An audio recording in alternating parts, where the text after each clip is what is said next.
Meu nome é Fernanda, tenho 35 anos, e esta é a história de como perdi o amor da minha vida por pura arrogância e estupidez. Sei que isso soa duro, mas acredite, não há palavras mais suaves para descrever o que fiz. Hoje, sentada aqui no meu apartamento vazio, olhando para as paredes brancas que escolhi, porque achava que representavam um recomeço, percebo que algumas decisões não têm volta. E a minha decisão de deixar Paulo foi a maior delas. Conheci Paulo quando eu tinha 25 anos. Eu estava terminando minha pós-graduação em administração e ele trabalhava como engenheiro em uma empresa de tecnologia. Nos conhecemos em um evento de networking que minha melhor amiga, Carla, me arrastou para ir. Lembro que estava cansada naquele dia. Tinha passado a noite anterior estudando para uma prova importante, e a última coisa que eu queria era fazer networking com desconhecidos. Mas então vi Paulo. Ele estava no canto do salão, meio deslocado, mexendo no celular. Tinha aquele jeito tímido que sempre me atraiu: cabelos castanhos meio bagunçados, óculos de armação discreta e um sorriso torto que aparecia quando ele finalmente levantou os olhos e me viu olhando para ele. Não foi amor à primeira vista. Não daquele jeito que os filmes mostram. Foi algo mais sutil, mais real. Foi como reconhecer alguém que você já conhecia em outra vida. Nós conversamos a noite toda. Ele me falou sobre seu trabalho, sobre como estava desenvolvendo um aplicativo para ajudar pequenas empresas a gerenciar seus estoques. Falou com tanta paixão, com os olhos brilhando, gesticulando com as mãos de um jeito desajeitado e adorável. Eu contei sobre meus planos de trabalhar em uma multinacional, de subir na carreira, de fazer a diferença no mundo corporativo. Ele me ouviu com atenção genuína, fazendo perguntas inteligentes, desafiando minhas ideias sem ser arrogante. Quando a noite terminou, ele me pediu o número. Sua mão tremia enquanto digitava meu contato no celular. Essa vulnerabilidade me encantou. Paulo não tinha aquela confiança excessiva dos outros homens que eu conhecia. Ele era genuíno, honesto, transparente. Nosso primeiro encontro foi em uma pizzaria simples perto da minha casa. Nada fancy, nada pretensioso. Apenas nós dois, uma pizza de mussarela e horas de conversa. Descobrimos que tínhamos muito em comum. Ambos éramos filhos únicos. Ambos tínhamos perdido nossos pais jovens. Ambos tínhamos sido criados por avós amorosos que nos ensinaram o valor do trabalho duro e da honestidade. Paulo me contou sobre sua avó, Dona Helena, que criou ele sozinha depois que os pais morreram em um acidente de carro quando ele tinha apenas 8 anos. Ele falava dela com tanta ternura, com tanta gratidão. Eu via nos olhos dele o homem que ele era, o homem que ele havia se tornado por causa daquela mulher incrível. Eu compartilhei minha história também. Meus pais morreram quando eu tinha 12 anos, vítimas de uma doença rara. Minha avó Terezinha me acolheu, me deu amor, me deu estrutura, mas ela também me ensinou a ser forte, independente, a nunca depender de ninguém. Fernanda, ela costumava dizer, na vida, você só pode contar com você mesma. Homens vêm e vão, mas você sempre terá você. Paulo entendeu minha sede de independência. Ele nunca tentou me mudar, nunca tentou me moldar. Pelo contrário, ele me apoiou em cada passo da minha carreira. Quando consegui meu primeiro emprego em uma multinacional, ele foi o primeiro a comemorar comigo. Comprou champanhe barato, fez um jantar especial no apartamento minúsculo dele e me disse que estava orgulhoso de mim. Os primeiros anos foram mágicos. Nós nos mudamos para um apartamento maior juntos depois de 2 anos de namoro. Foi minha primeira vez morando com alguém que não era família, e eu estava apavorada. Mas Paulo tornou tudo fácil. Ele dividia as tarefas domésticas sem reclamar. Cozinhava nos fins de semana. Me deixava espaço quando eu precisava trabalhar até tarde. Ele entendia minhas ambições porque tinha as suas próprias. O aplicativo dele começou a crescer. Ele conseguiu investidores, contratou uma pequena equipe. Eu via o orgulho nos olhos dele quando falava sobre o negócio. E eu me sentia orgulhosa também. Estávamos construindo nossas vidas juntos, lado a lado, apoiando um ao outro. Viajamos juntos. Paris, Roma, Buenos Aires. Não eram viagens luxuosas. Éramos dois jovens profissionais com orçamentos apertados. Mas eram nossas viagens. Ficávamos em albergues, comíamos street food, andávamos horas pela cidade explorando cada canto. Paulo tinha o dom de transformar qualquer momento em algo especial. Uma vez, em Paris, nós nos perdemos tentando encontrar a Torre Eiffel. Acabamos em um bairro residencial longe dos pontos turísticos, e Paulo comprou vinho e queijo em um mercadinho local. Fizemos um piquenique improvisado em um parque pequeno, rindo da nossa incompetência com mapas. Aquele foi um dos dias mais felizes da minha vida. Depois de 7 anos juntos, Paulo me pediu em casamento. Foi em um domingo comum, estávamos fazendo café da Siede. Manhã, na nossa pequena varanda. Ele estava fazendo panquecas, sua especialidade, e eu estava lendo o jornal. De repente, ele se ajoelhou ali mesmo, com o avental ainda amarrado, farinha no rosto, e tirou uma caixinha do bolso. Fernanda, ele disse, e sua voz tremia. Eu não tenho um discurso bonito preparado. Não consegui reservar um restaurante chique nem planejar uma surpresa elaborada. Mas eu sei, com cada fibra do meu ser, que quero passar o resto da minha vida com você. Você quer se casar comigo? O anel era simples, delicado, perfeito. Não era um diamante enorme, mas era escolhido com amor. Eu disse sim sem hesitar. Naquele momento, eu tinha certeza. Paulo era meu futuro. Os 3 anos de noivado foram intensos. Estávamos planejando a vida juntos enquanto nossas carreiras decolavam. Eu fui promovida a gerente na minha empresa. Paulo vendeu seu aplicativo para uma empresa maior por um valor significativo. Estávamos financeiramente estáveis pela primeira vez nas nossas vidas. Mas foi exatamente nesse momento que as coisas começaram a mudar em mim. Comecei a frequentar eventos corporativos mais sofisticados. Conheci pessoas mais bem-sucedidas, homens em posições de poder com carros importados e apartamentos nos bairros mais caros da cidade. E uma voz insidiosa começou a sussurrar na minha cabeça. Você poderia ter mais. Você merece mais. Paulo continuava sendo o mesmo homem maravilhoso, mas eu comecei a reparar em coisas que nunca me incomodaram antes. Suas roupas simples, seus hobbies caseiros, sua satisfação com uma vida tranquila. Ele não queria escalar o Everest corporativo. Ele estava feliz com o que tinha construído. Ele queria uma vida simples, família, estabilidade. E eu queria mais. Sempre mais. Mais sucesso, mais reconhecimento, mais status. A voz da minha avó ecoava na minha cabeça. Nunca se contente com menos do que você merece. Mas o que eu merecia exatamente? Essa era a pergunta. Essa é a pergunta que eu deveria ter me feito, mas não fiz. Comecei a comparar Paulo com outros homens. Com o diretor da minha empresa, que dirigia um Mercedes e passava férias em iate. Com o colega que tinha mestrado em Harvard e falava 4 idiomas. Com o empreendedor que conhecia em uma conferência e que tinha vendido sua startup por milhões. Paulo não era nenhuma dessas coisas. Ele era apenas Paulo. Bondoso, leal, inteligente, trabalhador. Mas na minha cabeça distorcida, isso não era suficiente. Eu estava olhando para o homem que me amava incondicionalmente e pensando: eu posso fazer melhor. Minha amiga Carla tentou me alertar. Fernanda, ela disse uma noite quando estávamos tomando vinho. Você está deixando sua ambição cegar você. Paulo é ouro puro. Quantos homens você conhece que te apoiam como ele apoia? Que te amam como ele ama? Mas eu não quis ouvir. Afastei as preocupações dela com um aceno de mão. Você não entende, Carla. Eu preciso de alguém que esteja no meu nível. Alguém que tenha as mesmas ambições que eu. E Paulo não tem? Ela questionou. Ele construiu um negócio do zero, Fernanda.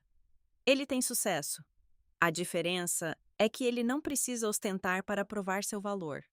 Suas palavras me irritaram, porque lá no fundo eu sabia que ela estava certa. Mas meu orgulho era maior que minha razão. A conversa sobre o término aconteceu em uma quinta-feira chuvosa de agosto. Lembro de cada detalhe daquele dia, como se estivesse gravado a fogo na minha memória. Paulo tinha preparado um jantar especial. Estava celebrando um novo contrato que tinha conseguido. Ele estava tão feliz, tão animado, compartilhando os detalhes comigo. E eu, no meio da alegria dele, deixei cair a bomba. Paulo, precisamos conversar. As 4 palavras que mudam tudo. Vi a alegria se esvair do rosto dele instantaneamente. Ele conhecia aquele tom. Ele sabia que algo ruim estava vindo. Sobre o quê? Ele perguntou. Mas sua voz já estava tensa, defensiva. Respirei fundo. Tinha ensaiado esse discurso na minha cabeça por semanas, mas agora, olhando para ele, para aqueles olhos castanhos cheios de amor e confusão, as palavras pareciam cruéis demais. Eu não acho que devemos nos casar, eu disse, direto ao ponto. Não havia jeito gentil de dizer aquilo. O silêncio que se seguiu foi ensurdecedor. A chuva batia nas janelas, mas dentro do apartamento, o tempo parecia ter parado. O quê? Paulo finalmente sussurrou. De onde isso está vindo, Fernanda? O que aconteceu? Nada aconteceu, eu disse, e essa era a pior parte. Nada tinha acontecido. Não houve traição, não houve briga, não houve nenhum evento dramático. Era apenas eu e minha insatisfação crescente. Eu acho que nós queremos coisas diferentes da vida. Coisas diferentes? Ele repetiu, incrédulo. Fernanda, nós planejamos essa vida juntos por 10 anos. Compramos móveis para o apartamento que vamos morar depois do casamento. Eu reservei a igreja. Sua avó está fazendo seu vestido. Que coisas diferentes. Eu quero mais, eu disse, e vi quando essas palavras o atingiram como um tapa. Eu quero mais da vida, Paulo. Quero viajar mais. Quero crescer na minha carreira. Eu não sei. Eu só sei que não estou pronta para me estabelecer. Nós sempre viajamos juntos, ele argumentou, e havia desespero em sua voz agora. Eu sempre apoiei sua carreira. O que mudou, Fernanda? O que eu fiz de errado? Você não fez nada de errado, eu disse, e era verdade. Aquela era a tragédia da situação. Paulo não tinha feito nada de errado. Ele tinha sido perfeito. Mas eu tinha me convencido de que perfeito não era suficiente. Não é sobre você, Paulo. É sobre mim. Sobre o que eu preciso. E o que você precisa? Ele perguntou. E pela primeira vez na nossa relação, vi raiva em seus olhos. Um homem mais rico? Mais bem-sucedido? É isso? Não, eu menti, porque admitir aquela verdade superficial era admitir minha própria pequenez. Eu preciso de espaço para descobrir quem eu sou sem estar em um relacionamento. Era uma desculpa clichê, e nós dois sabíamos disso. Paulo levantou da mesa e andou até a janela. Ficou ali parado por um longo tempo, olhando para a chuva, com as mãos nos bolsos. Quando finalmente se virou para mim, havia lágrimas em seus olhos. 10 anos, Fernanda, ele disse, e sua voz estava quebrada. 10 anos da minha vida eu dediquei a te amar, a te apoiar, a construir uma vida com você. E agora você está me dizendo que não é suficiente, que eu não sou suficiente.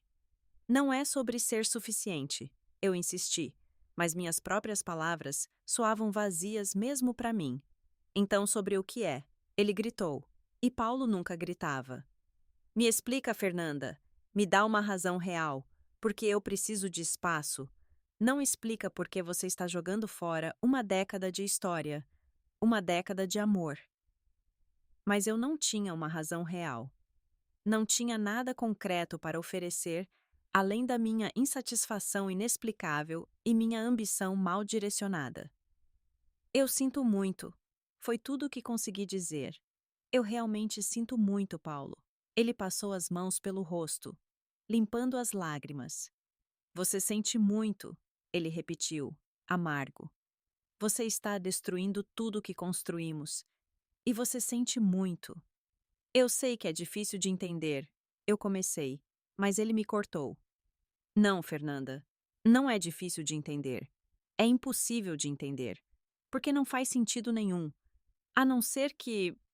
Ele parou, olhando para mim com uma expressão que nunca tinha visto antes. A não ser que você tenha conhecido outra pessoa. É isso? Você está me deixando por outro homem? Não! Eu exclamei, genuinamente chocada. Não tem ninguém mais, Paulo. Eu juro. E era verdade. Não havia outro homem.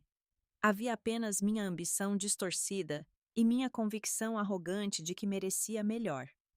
Então eu não entendo, ele disse derrotado.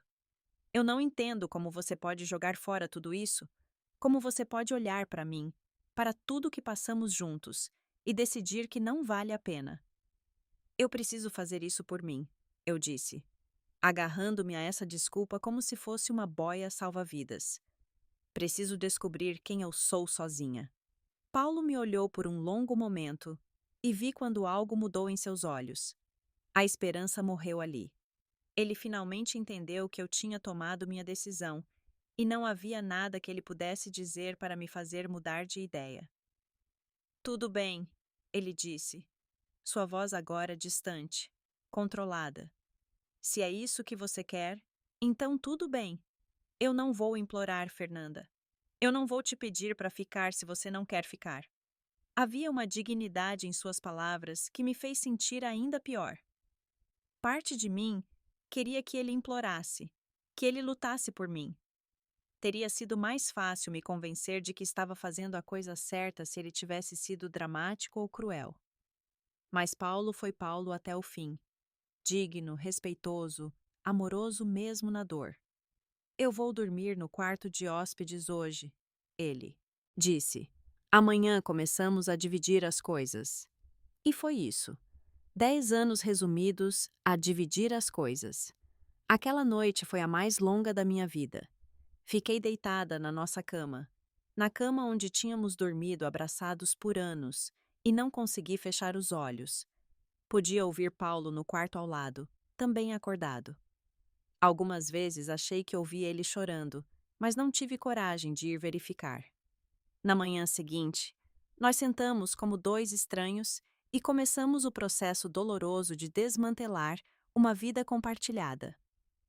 Quem fica com o sofá que compramos juntos? Com os livros que lemos um para o outro?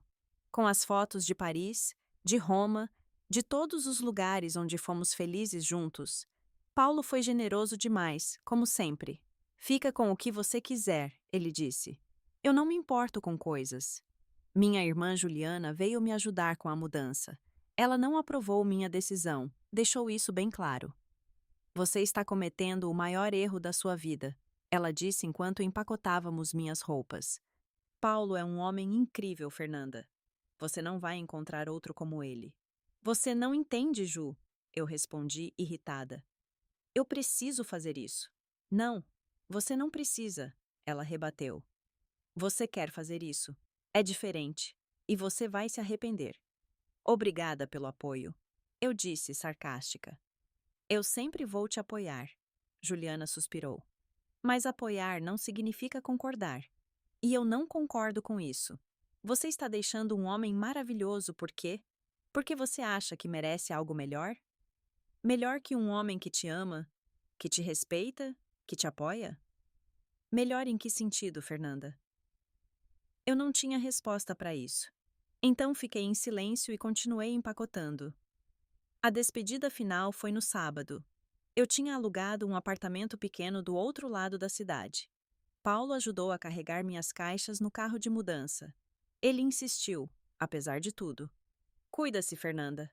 Ele disse quando tudo estava carregado. Estávamos na porta do nosso antigo apartamento, aquele lugar que tinha sido nosso lar por tantos anos. Espero que você encontre o que está procurando. Não havia amargura em suas palavras, Apenas uma tristeza profunda que me cortou como uma faca. Paulo, eu comecei, mas não sabia o que dizer. Desculpa? Não era suficiente. Eu te amo? Se eu o amasse de verdade, não estaria indo embora.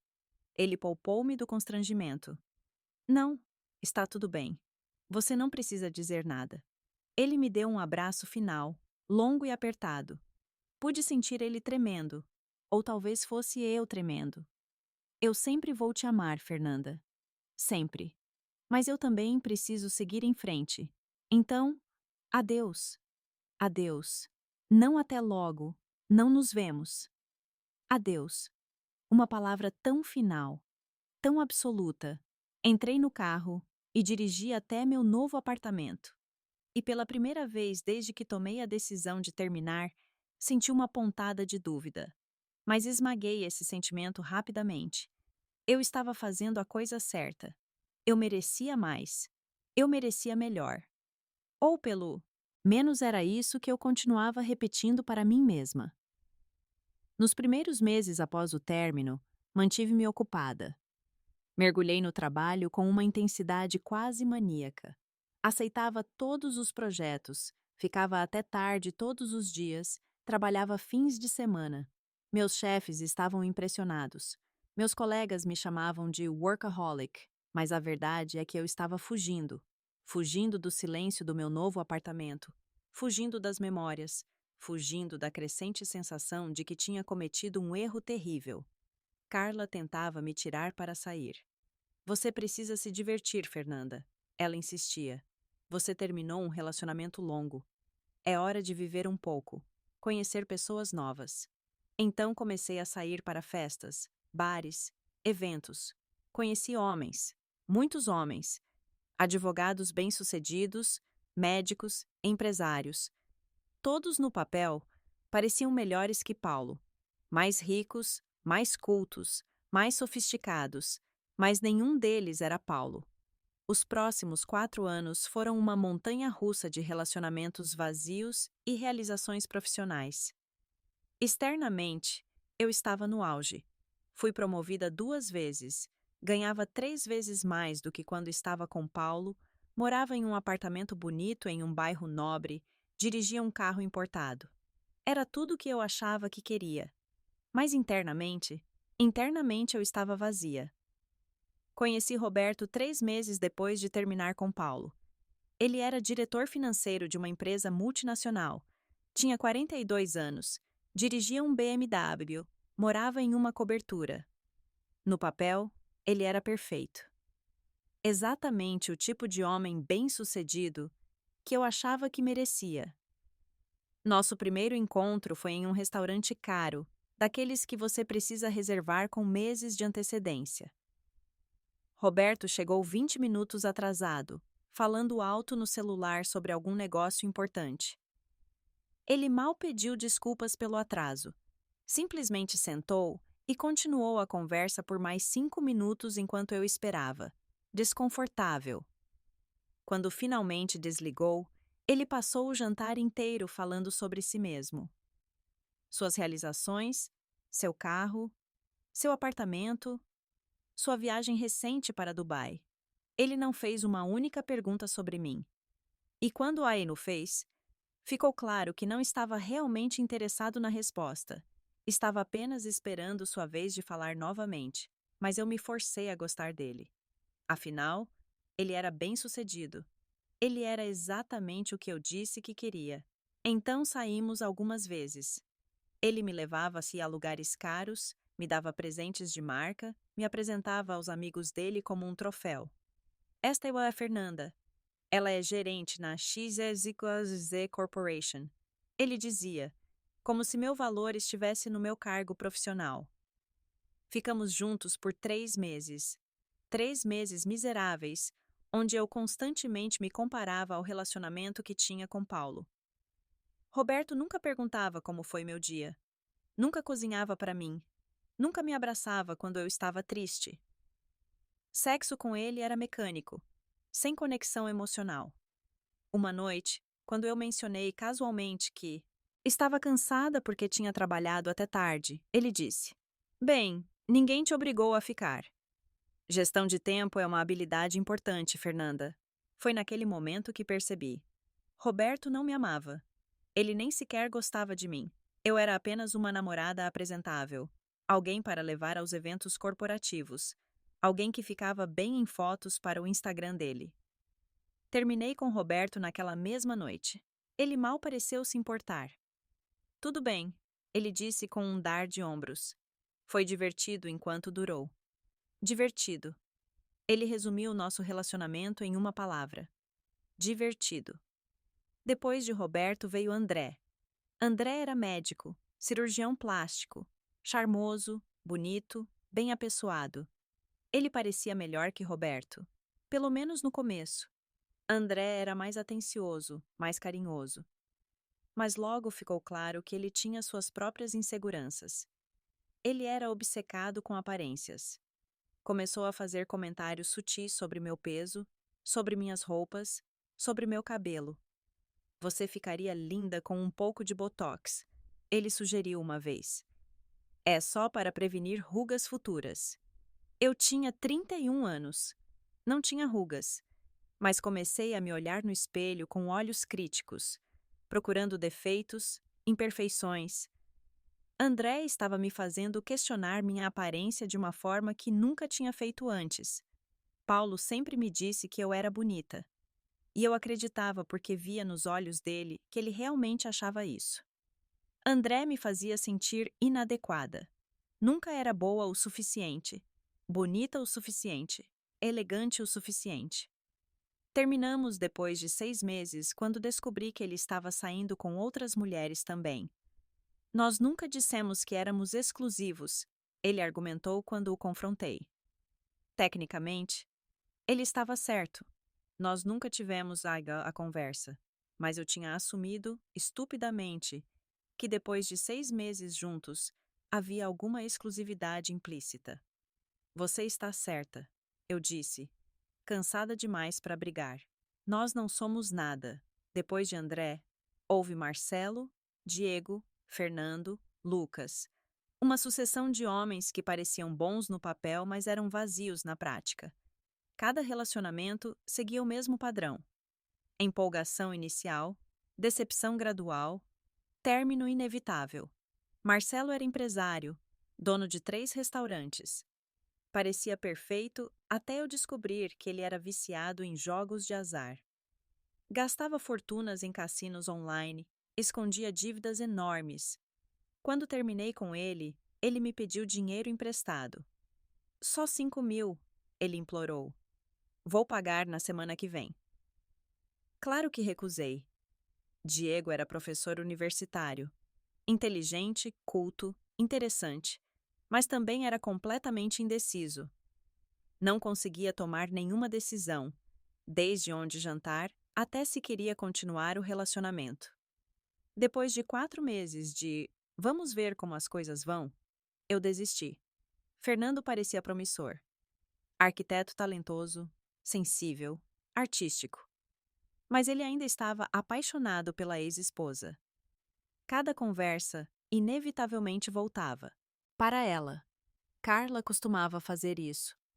Carla não gostava daquilo. Carla e eu fomos lá uma vez. Eu não estava namorando. Fernando estava namorando o fantasma de Carla. Lucas foi o que chegou mais perto. Ele era jornalista, inteligente, divertido, atencioso. Tivemos boas conversas, risadas genuínas, momentos de conexão real. Por alguns meses, pensei que talvez, finalmente, tinha encontrado alguém que poderia substituir Paulo, mas então percebi algo devastador.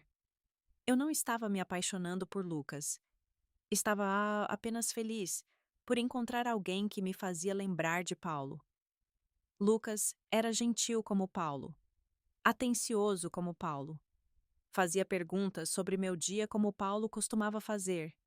E isso não era justo com Lucas. Ele merecia alguém que o amasse por quem ele era, não por quem ele me lembrava. Então terminei com ele também. Ele ficou confuso, magoado. Pensei que estávamos bem, ele disse. E estávamos. Mas bem, não era suficiente. Não quando meu coração ainda pertencia a alguém que eu tinha jogado fora. Durante esses 4 anos, Paulo invadia meus pensamentos constantemente. Eu me pegava comparando cada homem com ele. A forma como Roberto não se importava com meus sentimentos, enquanto Paulo sempre perguntava como eu estava. A forma como André me fazia sentir inadequada, enquanto Paulo me fazia sentir bonita até de pijama velho. A forma como Marcelo escondia segredos, enquanto Paulo era transparente sobre tudo. Eu tinha jogado fora ouro e estava procurando nas lixeiras. Minha carreira, por outro lado, estava florescendo. Aos 33 anos, me tornei diretora da minha área. Ganhava mais de R$ 20.000 por mês. Tinha um escritório com vista para a cidade, uma equipe de 10 pessoas sob meu comando. Externamente, eu tinha tudo: sucesso, dinheiro, independência. Mas à noite, quando voltava para meu apartamento vazio, silencioso, toda aquela realização parecia insignificante. O apartamento era bonito, decorado impecavelmente por uma designer de interiores cara, mas era frio. Não tinha vida, não tinha amor, não tinha alma. Carla percebia minha tristeza, mesmo quando eu tentava esconder. Você ainda pensa nele, não é? Ela perguntou uma noite quando estávamos tomando vinho no meu sofá designer, que custou R$ 5.000, e era desconfortável como o diabo. Em quem? Eu fingi não entender. Em Paulo, ela disse sem rodeios. Você ainda pensa no Paulo? Neguei, claro. Não seja ridícula. Isso foi há anos. Eu superei completamente. Mas Carla me conhecia bem demais. Fernanda, eu sou sua melhor amiga há 15 anos. Você não me engana. Você compara cada homem que namora com ele. E todos saem perdendo, não saem? Sua honestidade me desarmou. Senti lágrimas se formando nos meus olhos. Eu cometi um erro, Carla. Eu admiti pela primeira vez em voz alta. Eu cometi um erro terrível. Então por que você não liga para ele? Ela sugeriu. Por que não tenta resolver? E dizer o quê? Eu perguntei, desesperada. Desculpa por jogar fora 10 anos porque eu era arrogante e estúpida? Desculpa por magoar você porque eu achava que merecia melhor? Ele nunca vai me perdoar, Carla. E mesmo se perdoasse, por que ele me aceitaria de volta? Eu provei que não sou confiável, que posso simplesmente desistir quando as coisas não são perfeitas o suficiente. Carla segurou minha mão. Você nunca vai saber se não tentar. Mas eu não tive coragem. Não naquele momento. Me convenci de que Paulo tinha seguido em frente, que provavelmente estava namorando alguém, que tinha me esquecido completamente. Então continuei com minha vida vazia. Trabalho durante o dia, academia à noite, eventos sociais nos fins de semana. Uma vida cheia de atividades, mas vazia de significado. Juliana, minha irmã, tentava me fazer sair mais, conhecer pessoas. Ela tinha se casado 2 anos depois do meu término com Paulo. O marido dela, Tiago, era um homem bom, trabalhador, dedicado. Eles tinham um filho agora, meu sobrinho Pedro, de 2 anos. Eu amava passar tempo com eles. Ver a felicidade de Juliana, a forma como Tiago olhava para ela com amor e admiração. Era o que eu tinha com Paulo, e joguei fora. Você vai encontrar alguém, Juliana me assegurava constantemente. Você é linda, bem-sucedida, inteligente. Algum homem sortudo vai perceber isso. Mas eu não queria algum homem sortudo. Eu queria Paulo, e essa percepção era como uma faca sendo enterrada no meu peito repetidamente. Comecei a fazer terapia aos 34 anos. Minha terapeuta do Mariana era paciente, perspicaz. Fernanda, ela disse após algumas sessões, você está punindo a si mesma. Você cometeu um erro, isso é verdade. Mas você não pode passar o resto da vida pagando por isso. Em algum momento você precisa se perdoar. Como eu me perdoo por jogar fora o amor da minha vida? Eu perguntei, lágrimas escorrendo pelo rosto. Reconhecendo que você era jovem, confusa, influenciada por pressões externas, ela respondeu. Reconhecendo que cometer erros é humano e aprendendo com esse erro para não repeti-lo no futuro. Mas as palavras dela, embora sábias, não aliviavam a dor. A dor de saber que eu tinha tido tudo e joguei fora. A dor de perceber tarde demais o valor do que eu tinha. Evitei notícias sobre Paulo nesses 4 anos. Não o seguia em redes sociais, não perguntava sobre ele aos amigos mútuos que tínhamos. Era muito doloroso. Preferia viver na ignorância, imaginando que ele estava bem, mas sem detalhes concretos. Mas então, 4 anos depois do nosso término, quando eu tinha acabado de completar 35 anos, recebi a notícia que mudaria tudo. Era uma sexta-feira normal de março. Estava no escritório revisando relatórios quando meu celular vibrou. Uma mensagem de Carla. Você está sentada? Preciso te contar algo. Meu coração acelerou. Mensagens que começam assim nunca trazem boas notícias. Liguei para ela imediatamente. O que aconteceu? Ela hesitou. E naquela elas. Pausa. Eu soube que era sobre Paulo. Só podia ser sobre Paulo. Paulo vai se casar, ela disse, sem rodeios. O chão desapareceu debaixo dos meus pés. Senti como se alguém tivesse chutado meu estômago com toda a força. O quê? Foi tudo o que consegui dizer. Recebi o convite hoje. Carla continuou, sua voz cheia de pena. O casamento é daqui a 2 meses, com uma mulher chamada Nina. Ela tem 27 anos, é designer gráfica. 27 anos. 8 anos mais nova que eu. 8 anos mais nova que Paulo também. Uma mulher jovem, provavelmente bonita, provavelmente sem toda a alta bagagem emocional que eu carregava. Fernanda? Você está aí? Carla perguntou quando fiquei em silêncio por muito tempo. Estou, eu sussurrei. Eu só preciso processar isso. Você quer que eu vá aí? Ela ofereceu. Posso sair do trabalho agora. Não, está tudo bem, menti. Eu estou bem. É bom que ele tenha seguido em frente. Eu quero que ele seja feliz. Mas as palavras saíram automáticas, vazias. Eu não estava bem. E uma parte terrível e egoísta de mim não queria que ele fosse feliz. Não com outra pessoa. Não quando eu ainda estava presa no passado, ainda apaixonada por ele.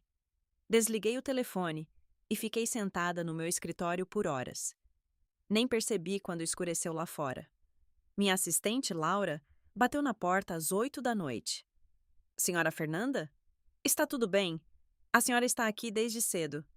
Estou ótima, Laura, eu disse, forçando um sorriso. Só terminando uns relatórios. Pode ir para casa. Quando ela saiu, finalmente deixei as lágrimas virem. Chorei como não chorava há anos. Chorei por tudo que tinha perdido, por tudo que podia ter sido e nunca seria. Quando finalmente consegui me controlar, fiz algo que sabia que não deveria fazer. Abri as redes sociais e procurei por Paulo. Ele não postava muito. Nunca postou. Mas lá estava, a foto mais recente. Paulo com uma mulher linda. Ela era pequena, delicada, tinha cabelos castanhos longos e um sorriso radiante. Estava abraçada a ele. E Paulo estava olhando para ela da mesma forma que costumava olhar para mim. Li a legenda. Ela disse sim. Nina, você me faz o homem mais feliz do mundo. Mal posso esperar para passar o resto da minha vida com você. Cada palavra era uma punhalada. Você me faz o homem mais feliz do mundo. Eu costumava fazer Paulo feliz. Agora era Nina quem fazia isso. Comecei a investigar obsessivamente. Cliquei no perfil de Nina. Ela tinha um Instagram público, cheio de fotos da vida dela com Paulo. Fotos deles viajando, cozinhando juntos, rindo, se beijando. Era como ver uma versão alternativa da minha vida, a vida que eu poderia estar vivendo se não tivesse sido tão estúpida. Nina parecia doce, genuína. Ela postava coisas simples. Fotos de cafés da manhã que Paulo preparava. Do apartamento deles, que eu reconheci como o apartamento que Paulo e eu costumávamos morar.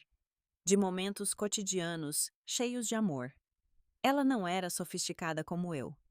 Não tinha um cargo executivo, não dirigia um carro importado, não morava em um bairro nobre, mas ela tinha Paulo, e Paulo tinha ela.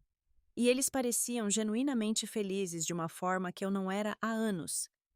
Li cada postagem, cada comentário.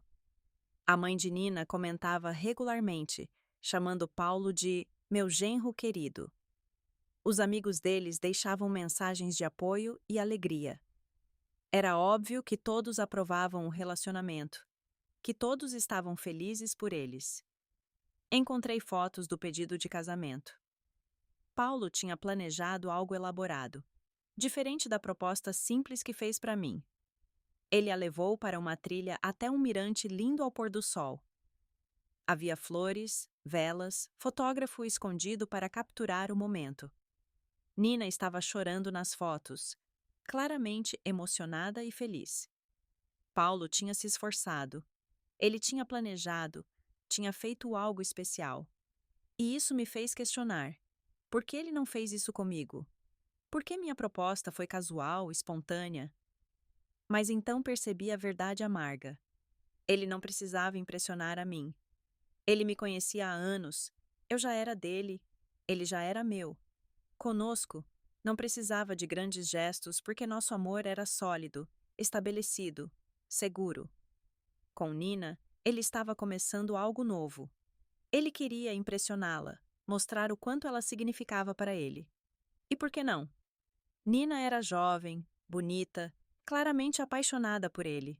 Ela provavelmente o fazia sentir especial de formas que eu tinha parado de fazer anos antes do nosso término. Passei a noite inteira olhando fotos, lendo postagens antigas.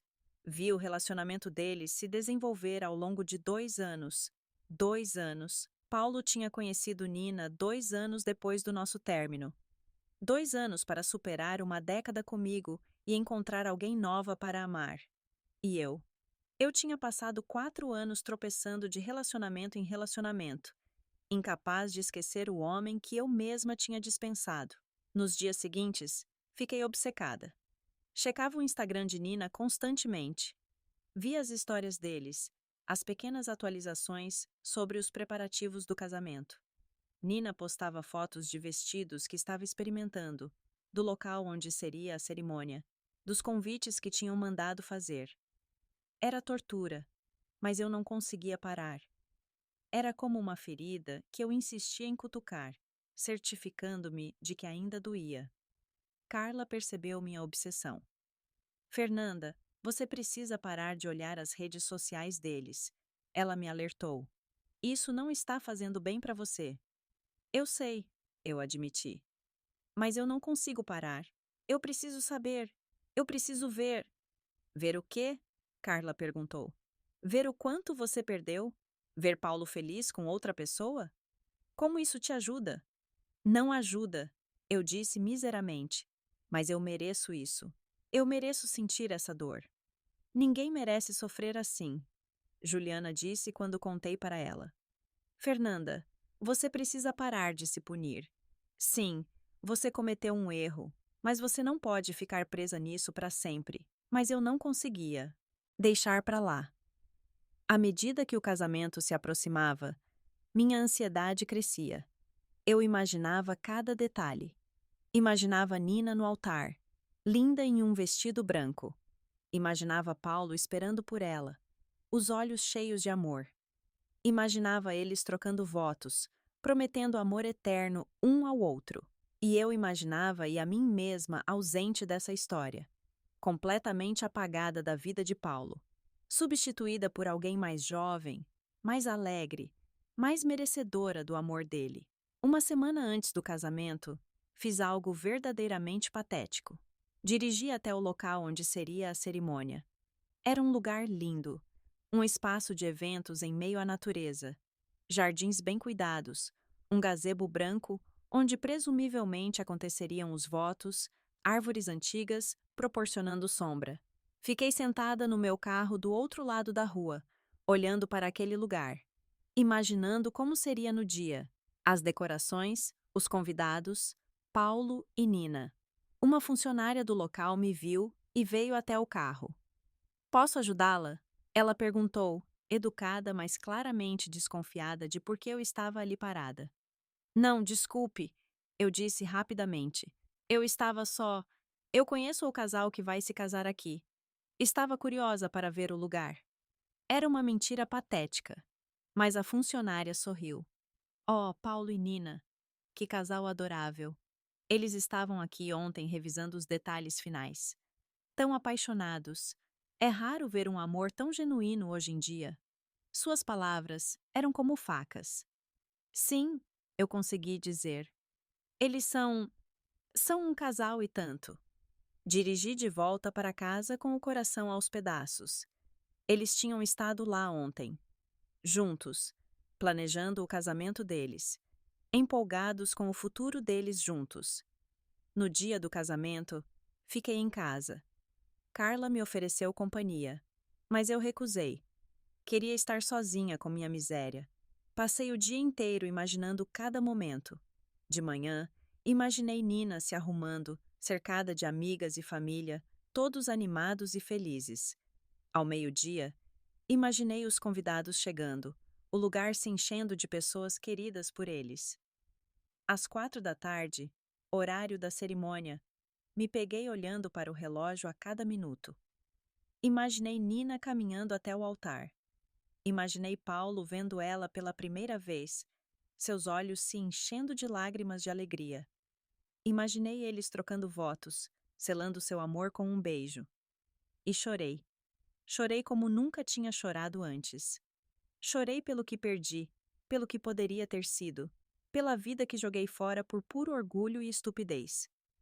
Naquela noite, quando deviam estar na festa de casamento dançando e celebrando, eu estava sozinha no meu apartamento caro e vazio, bebendo vinho diretamente da garrafa e olhando fotos antigas de mim e Paulo. Fotos de quando éramos felizes, quando o mundo parecia cheio de possibilidades, quando eu tinha tudo e não sabia.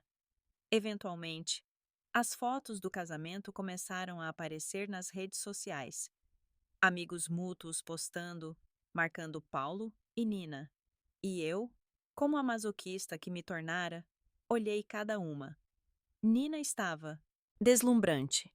O vestido dela era simples, mas elegante, e ela brilhava de felicidade. Paulo estava impecável em um terno cinza, e o jeito que ele olhava para Nina nas fotos era o jeito que ele costumava olhar para mim, mas não mais. Agora aquele olhar pertencia a Nina, e ela merecia. Ela provavelmente nunca o faria sentir que não era bom o suficiente. Ela provavelmente o amava pelo que ele era, não pelo que poderia se tornar. Os meses seguintes ao casamento de Paulo foram uma descida ao inferno. Eu pensava que seria mais fácil depois que a cerimônia passasse, que de alguma forma eu conseguiria aceitar e seguir em frente. Mas foi o oposto. Foi pior. Muito pior. Porque agora Paulo não estava apenas namorando Nina. Ele era casado com ela. Legalmente, emocionalmente, completamente comprometido. E essa finalidade me destruía.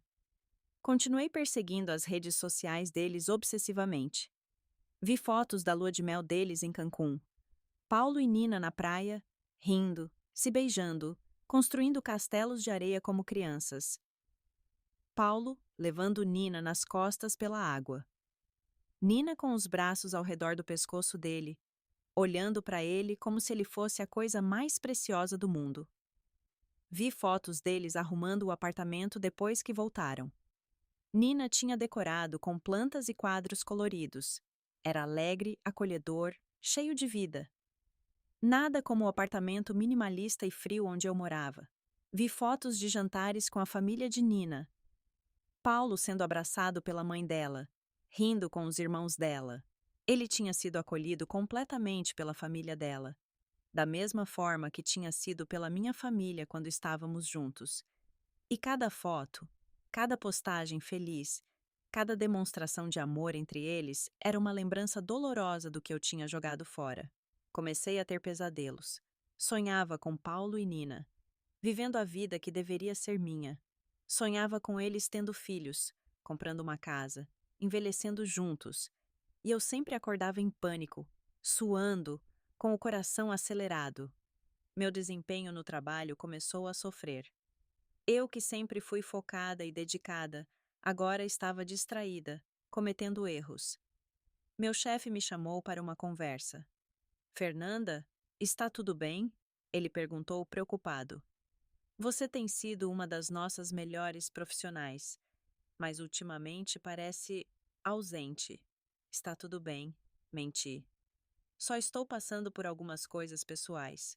Vou melhorar, prometo. Mas não melhorei. Se alguma coisa, piorei. Comecei a evitar lugares onde poderia encontrar Paulo e Nina. São Paulo é enorme, mas de alguma forma parecia pequena demais. Eu tinha medo de virar uma esquina e dar de cara com eles, felizes juntos, me lembrando da minha própria solidão. Uma vez, quase aconteceu. Estava em um restaurante com Carla quando os vi entrando. Meu coração parou. Paulo e Nina de mãos dadas, rindo de algo que ele tinha dito. Eles estavam tão absortos um no outro que nem me viram. Vamos embora, eu sussurrei para Carla, já me levantando. Fernanda? Nós acabamos de pedir. Ela protestou. Eu não me importo. Eu preciso sair. Agora. Vimos pela saída dos fundos como fugitivas. Meu coração estava batendo tão forte que pensei que fosse sair do peito. Carla não disse nada. Apenas me abraçou quando chegamos ao carro. Isso não pode continuar, ela disse gentilmente. Você não pode passar o resto da vida fugindo dele, Fernanda. Eu sei, eu chorei. Mas não consigo enfrentá-lo. Não consigo olhar para ela e ver tudo o que eu poderia ter sido. Juliana ficou ainda mais preocupada. Você precisa procurar ajuda profissional de verdade, ela insistiu. Não só terapia, uma vez por semana. Você precisa de ajuda intensa. Você está se destruindo. Mas eu era teimosa. Achava que podia lidar com isso sozinha. Que eventualmente a dor diminuiria. Que um dia eu acordaria e não pensaria em Paulo. Esse dia nunca chegou. 6 meses depois do casamento, comecei a ter ataques de pânico. O primeiro aconteceu no trabalho, durante uma reunião importante. De repente, não conseguia respirar. Meu peito estava apertado. Minha visão estava turva. Meu coração batia descontroladamente. Saí correndo da sala, assustando todos. Laura, minha assistente, me encontrou no banheiro, hiperventilando. Ela chamou uma ambulância. No hospital, depois que me acalmaram, o médico foi direto ao ponto. Senhora Fernanda, você está tendo ataques de pânico. Eles são geralmente causados por estresse extremo ou ansiedade não tratada. Você está passando por algo difícil? Algo assim, eu murmurei. Ele me prescreveu medicação e me recomendou fortemente a terapia intensiva.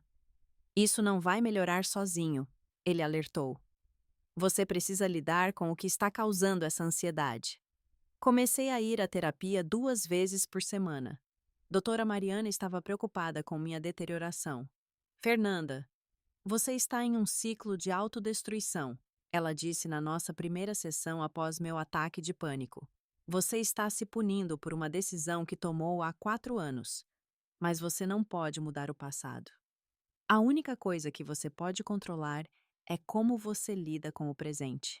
Mas eu joguei fora o amor da minha vida. Eu chorei. Como eu supero isso? Como eu perdoo a mim mesma por isso? Reconhecendo que você era humana, ela respondeu. Você cometeu um erro. Todos cometem. A diferença é que a maioria das pessoas aprende e segue em frente. Você está presa, revivendo esse erro repetidamente. Mas seguir em frente parecia impossível. Especialmente porque Paulo e Nina continuavam vivendo suas vidas perfeitas enquanto eu me afogava em arrependimento. Vi quando eles comemoraram o primeiro aniversário de namoro, que era antes do casamento. Paulo postou uma foto deles com a legenda: 3 anos com você hoje. Cada dia é melhor que o anterior. Te amo, Nina. 3 anos. Isso significava que eles estavam juntos há 3 anos. Tinham se conhecido 1 ano depois do nosso término. Não 2 como eu pensava. Paulo tinha superado nosso relacionamento de 10 anos em apenas um ano. Isso me destruiu. Um ano. Eu tinha levado 4 anos e ainda não tinha superado. Mas Paulo precisou de apenas um ano para encontrar alguém nova, se apaixonar e construir um relacionamento feliz e saudável. O que isso dizia sobre mim? Sobre nosso relacionamento? Será que eu tinha significado tão pouco para ele que ele conseguiu seguir em frente tão rapidamente? Mas então percebi a verdade mais dolorosa. Não era que eu significava pouco, era que Paulo era saudável. Ele era capaz de processar a dor, aprender com ela e abrir seu coração novamente. Enquanto eu estava presa, incapaz de deixar ir, incapaz de perdoar a mim mesma. Comecei a comparar obsessivamente a mim mesma com Nina. Eu era mais bem-sucedida profissionalmente. Ganhava mais dinheiro, tinha um cargo melhor, morava em um lugar mais caro, mas Nina tinha o que realmente importava. Ela tinha amor, tinha Paulo, tinha felicidade genuína, e essa percepção, que todo era o meu sucesso profissional significava nada sem amor, foi devastadora. Comecei a questionar cada decisão que tinha feito. Será que valia a pena todas aquelas promoções se eu chegava em casa para um apartamento vazio? Será que valia a pena o carro importado se eu o dirigia sozinha? Será que valia a pena o salário alto se eu não tinha ninguém para compartilhar a vida? A resposta, dolorosamente óbvia, era não. Uma noite, depois de um dia particularmente difícil, fiz algo que sei que não deveria ter feito. Peguei meu celular e, antes que pudesse pensar melhor, digitei uma mensagem para Paulo. Oi, Paulo. Sei que faz tempo. Espero que você esteja bem. Podemos conversar? Meu dedo pairou sobre o botão enviar por longos minutos. Era uma péssima ideia. Eu sabia disso. Ele era casado agora. Eu não tinha direito de aparecer na vida dele. Não depois de tudo. Mas a solidão, o arrependimento, a dor, eram tão intensos que eu precisava tentar. Precisava saber se havia alguma chance, por menor que fosse, de recuperar o que tinha perdido. Apertei enviar antes que pudesse mudar de ideia. Os minutos que se seguiram foram agonia. Eu via quando ele leu a mensagem. Os 3 pontinhos apareceram, indicando que ele estava digitando. Meu coração estava na garganta. Finalmente, a resposta veio. Oi, Fernanda. Estou bem. Obrigado. Sobre o que você quer conversar? Era educado, distante. Nada do calor que costumava haver entre nós. Sobre nós. Eu digitei, meu coração batendo forte. Sobre o que aconteceu. Eu gostaria de me desculpar adequadamente. Dessa vez, a resposta demorou mais. Quando veio, era firme, mas gentil. Fernanda, eu aprecio o gesto, mas isso foi há muito tempo. Eu segui em frente. Você também deveria. Cuide-se. E pronto. Porta fechada. Definitivamente, completamente fechada. Chorei até não ter mais lágrimas. Ele tinha razão, claro. Eu precisava seguir em frente. Mas como? Como você segue em frente quando seu coração ainda está preso no passado? Se eu achava que as coisas não podiam piorar, eu estava tremendamente enganada. Porque 8 meses depois do casamento, vi a postagem que me levou ao fundo do poço. Era uma foto de Paulo e Nina. Ela estava de lado, mostrando uma pequena barriga. E a legenda dizia: Nossa maior aventura está apenas começando. Bem-vindo, pequeno milagre. Papai e mamãe já te amam tanto. Nina estava grávida. Eles iam ter um bebê. Senti como se o mundo tivesse desabado sobre mim. Todas as fantasias que ainda inconscientemente mantinha, de que talvez eles se separariam, de que talvez Paulo perceberia que ainda me amava, de que talvez ainda houvesse uma chance para nós, evaporaram instantaneamente. Por que um bebê? Um bebê era permanente. Um bebê significava que Paulo e Nina estavam criando uma família, que eles tinham um futuro sólido, indestrutível, que eu estava definitivamente, irrevogavelmente, fora da vida dele. As memórias me inundaram. Paulo e eu costumávamos falar sobre ter filhos. Quando estávamos noivos, passávamos horas planejando nosso futuro. Quantos filhos teríamos? Ele queria 3, eu queria 2, brincávamos que teríamos 2,5. Como os criaríamos? Com amor, paciência e os valores que nossos avós nos ensinaram. Que tipo de pai seríamos? Você vai ser uma mãe incrível, Paulo costumava dizer, passando a mão no meu cabelo, enquanto conversávamos na cama tarde da noite. Nossos filhos vão ter tanta sorte de ter você. Eu acreditava nele. Eu via nosso futuro tão claramente. A casa com jardim, os quartos das crianças, as manhãs caóticas, mas cheias de amor. Eu via tudo isso. E agora Paulo ia ter tudo isso, mas com Nina. Não comigo. O bebê que deveria ser nosso seria dela. Eu tive um colapso completo. Liguei para Juliana soluçando tão forte que mal conseguia falar. Ela, eles vão ter um bebê, eu finalmente consegui dizer entre soluços. Juliana entendeu imediatamente. Oh, Fer, ela suspirou. Eu estou indo aí agora. Ela chegou 30 minutos depois. Encontrou-me no chão da sala, cercada de fotos antigas de mim e Paulo, que eu tinha desenterrado de uma caixa no armário. Fotos de quando éramos felizes, quando o futuro parecia brilhante, quando eu tinha tudo e não sabia. Juliana sentou-se no chão comigo e me abraçou enquanto eu chorava. Não disse nada por um longo tempo, apenas me segurou enquanto eu me despedaçava. Deveria ser meu filho, eu finalmente consegui dizer. Deveria ser nosso filho. Paulo e eu deveríamos estar tendo nosso bebê agora. Não ele e Nina. Eu sei, Juliana disse suavemente, acariciando meu cabelo. Eu sei, querida. Mas não é assim. E você precisa encontrar uma forma de aceitar isso. Como? Eu gritei, toda a dor e frustração explodindo. Como eu aceito que joguei fora a única chance que tinha de ter uma família com o homem que amo?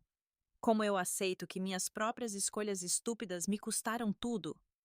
Você aceita um dia de cada vez, ela respondeu. Você aceita pedaço por pedaço. E, eventualmente, com tempo e ajuda, você vai conseguir respirar sem que doa tanto. Mas naquele momento, respirar parecia impossível. Cada inspiração era uma batalha, cada batimento cardíaco uma lembrança do que eu tinha perdido. Passei os dias seguintes em uma névoa. Liguei para o trabalho dizendo que estava doente. Não era mentira. Estava doente de verdade. Doente de tristeza. Doente de arrependimento. Carla veio me visitar e ficou chocada com meu estado. Fernanda, você precisa se internar, ela disse, genuinamente preocupada. Isso passou de luto para algo mais sério, mas eu recusei. Achava que conseguia lidar com isso, que era apenas um momento ruim e que passaria. Continuei stalkeando as redes sociais de Nina.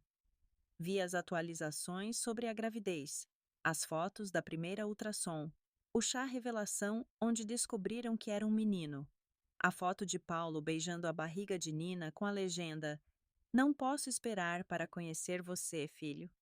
Filho. Paulo ia ter um filho, um menino que teria os olhos dele, talvez, ou o sorriso dele. Um menino que ele ensinaria a jogar futebol, que levaria para acampar, que criaria com todo o amor que tinha no coração. Eu costumava imaginar nossos filhos. Achava que teríamos uma menina primeiro, que seria toda dele, que o teria enrolado no dedinho desde o primeiro dia. Depois viria um menino, protetor da irmã mais velha, sensível e inteligente como o pai. Mas esses filhos nunca existiriam, porque eu tinha jogado fora o futuro onde eles poderiam nascer. Comecei a ter pensamentos sombrios, não pensamentos de me machucar, mas pensamentos de como minha vida havia se tornado vazia, sem propósito. Trabalhava para quê? Ganhava dinheiro para quê? Vivia para quê? Tudo parecia fútil. Doutora Mariana ficou alarmada quando contei sobre a gravidez de Nina na nossa próxima sessão. Fernanda, você está em um lugar muito escuro, ela disse, e estou preocupada com você. Precisamos intensificar seu tratamento. Ela aumentou minha medicação e começou a me ver 3 vezes por semana. Você está experienciando luto complicado, ela explicou. Está de luto não apenas pelo relacionamento que perdeu, mas pelo futuro que imaginou, pela família que nunca terá.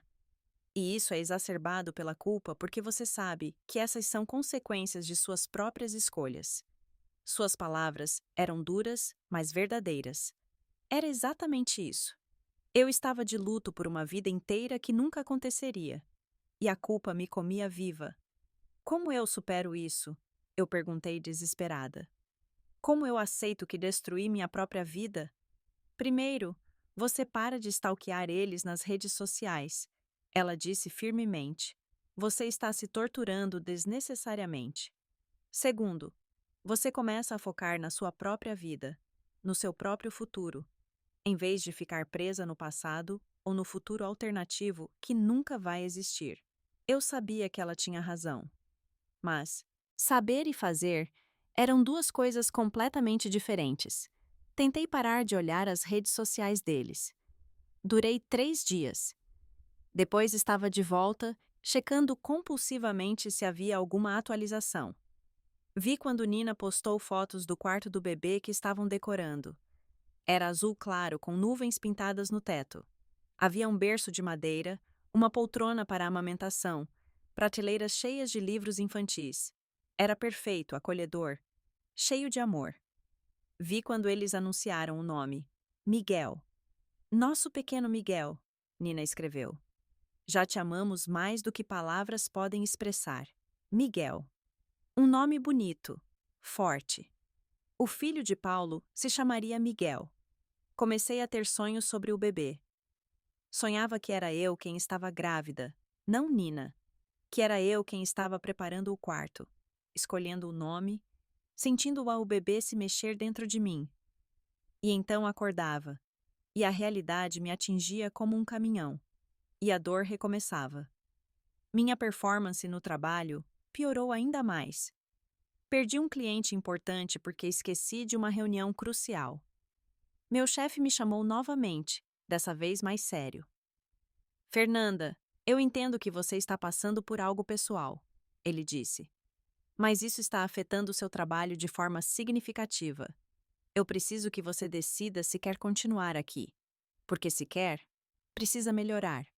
Se não, talvez seja melhor tirar um tempo para resolver seus problemas pessoais. Era um ultimato. Melhorar ou sair. Pela primeira vez, considerei seriamente tirar uma licença. Talvez eu precisasse realmente de um tempo para me recuperar, para processar tudo, para encontrar uma forma de seguir em frente. Conversei com a doutora Mariana sobre isso. Eu acho que seria benéfico, ela concordou. Você precisa de tempo para se curar sem a pressão adicional do trabalho. Use esse tempo para focar em você mesma, em sua saúde mental. Então fiz algo que nunca tinha feito em toda a minha carreira. Pedi uma licença médica de 3 meses. Meu chefe foi compreensivo. Cuide-se, Fernanda, ele disse. Você sempre foi uma excelente profissional. Eu sei que isso é temporário. Volte quando estiver pronta. Com o trabalho fora do caminho, não tinha mais nada para me distrair da minha dor. E percebi que isso era necessário. Eu tinha passado anos fugindo, me enterrando no trabalho, evitando processar meus sentimentos de verdade. Agora, não tinha escolha. Era hora de enfrentar tudo. Comecei a ir a um grupo de apoio que doutora Mariana recomendou. Era para pessoas lidando com arrependimento e luto. Havia pessoas de todos os tipos. Alguém que tinha perdido a guarda dos filhos por escolhas ruins. Alguém que tinha abandonado a carreira dos sonhos por pressão familiar. Alguém que tinha terminado um relacionamento e se arrependido. Todos tinham uma coisa em comum. Estavam presos no passado, incapazes de seguir em frente por causa de decisões que tinham tomado. Na primeira reunião, fui encorajada a compartilhar minha história. E pela primeira vez, contei tudo sobre Paulo, sobre como joguei fora 10 anos por ambição e arrogância, sobre como ele tinha seguido em frente e agora ia ter um filho com outra mulher. As pessoas ouviram sem julgamento. Quando terminei, Uma mulher mais velha chamada Beatriz falou. Eu fiz algo parecido, ela disse. Há 20 anos, deixei o amor da minha vida porque achei que podia fazer melhor. Passei 15 anos me arrependendo antes de finalmente procurar ajuda. Não cometa meu erro, Fernanda. Não perca mais 15 anos da sua vida presa no arrependimento. Suas palavras me atingiram profundamente. Eu estava no caminho de desperdiçar décadas, assim como ela tinha feito. E isso me assustou o suficiente para começar a realmente trabalhar na minha recuperação, não apenas falar sobre ela.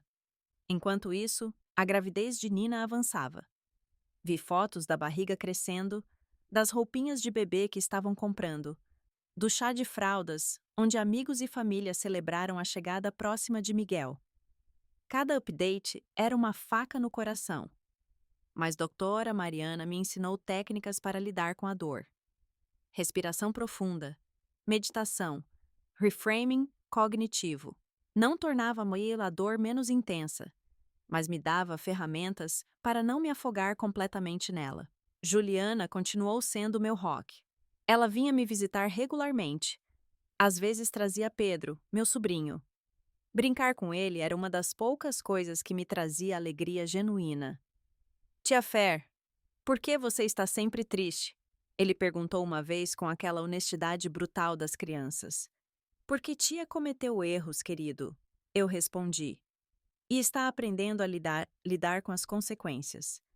Vovó diz que todo mundo comete erros. Ele disse sério. O importante é pedir desculpas e fazer melhor da próxima vez. Da boca das crianças. Sua inocente sabedoria me fez sorrir pela primeira vez em dias. O nascimento de Miguel foi anunciado em uma terça-feira ensolarada de outubro. Vi a foto que Paulo postou. Ele segurando um pacotinho azul, lágrimas de alegria nos olhos, com a legenda: Miguel Henrique nasceu hoje às 3h47. 3,5 quilos de amor puro. Nina foi incrível. Eu sou o homem mais sortudo do mundo. Olhei para aquela foto por um longo tempo. Paulo como pai. Era algo que sempre quis ver, mas imaginava estar ao lado dele quando acontecesse não olhando de fora. Mas algo diferente aconteceu dessa vez. Em vez da dor esmagadora usual, senti aceitação. Não felicidade, não indiferença, mas aceitação. Miguel tinha nascido. Paulo era pai. Nina era mãe. E isso era a realidade. Não ia mudar por mais que eu desejasse. Naquela noite, escrevi uma carta. Não para enviar, mas para processar meus sentimentos. Doutora Mariana tinha sugerido isso como terapia. Querido Paulo, hoje você se tornou pai. Eu vi a foto, vi a felicidade nos seus olhos, e embora doa admitir, estou feliz por você. Você sempre quis ser pai. Você vai ser incrível nisso. Eu joguei fora a chance de construir essa família com você. Foi a pior decisão da Baptista, minha vida, e vou carregar esse arrependimento para sempre. Mas estou aprendendo que arrependimento não precisa definir minha vida inteira. Você merece toda a felicidade do mundo, Paulo. Você sempre mereceu. E eu sinto muito por não ter valorizado isso quando tive a chance. Estou trabalhando para me perdoar, para aceitar que não posso mudar o passado. Espero que um dia eu consiga. E espero que você e sua família sejam sempre felizes, com amor e arrependimento eterno. Fernanda. Chorei enquanto escrevia, mas eram lágrimas diferentes. Não eram de desespero, mas de libertação. Estava começando a deixar ir. Nos meses seguintes, continuei minha jornada de cura. O grupo de apoio se tornou parte essencial da minha semana. Ouvia histórias de outras pessoas, compartilhava minhas próprias experiências. Aprendi que não estava sozinha na minha dor. Beatriz, a mulher que tinha compartilhado sua história na minha primeira reunião, se tornou uma amiga próxima. Ela entendia minha dor de uma forma que ninguém mais entendia. Você vai superar isso, ela me garantia. Não hoje, não amanhã, mas eventualmente. E quando superar, vai descobrir que é mais forte do que imaginava. Comecei a fazer terapia ocupacional também. Voltei a pintar, um hobby que tinha abandonado anos atrás. No começo, era difícil me concentrar, mas gradualmente encontrei conforto na atividade. Pintava paisagens, abstratos, às vezes apenas cores sem forma definida. Era terapêutico. Juliana me encorajou a voltar à academia. Exercício ajuda com depressão, ela disse, e vai te dar algo produtivo para fazer. Comecei devagar, apenas 30 minutos por dia, mas eventualmente aumentei. E ela estava certa. Exercício ajudava. Não curava a dor, mas a tornava mais gerenciável. Carla me arrastou para eventos sociais gradualmente. No começo eu resistia, mas ela era persistente. Você não pode ficar trancada em casa para sempre, ela argumentava. Você precisa voltar a viver. Então comecei a sair novamente.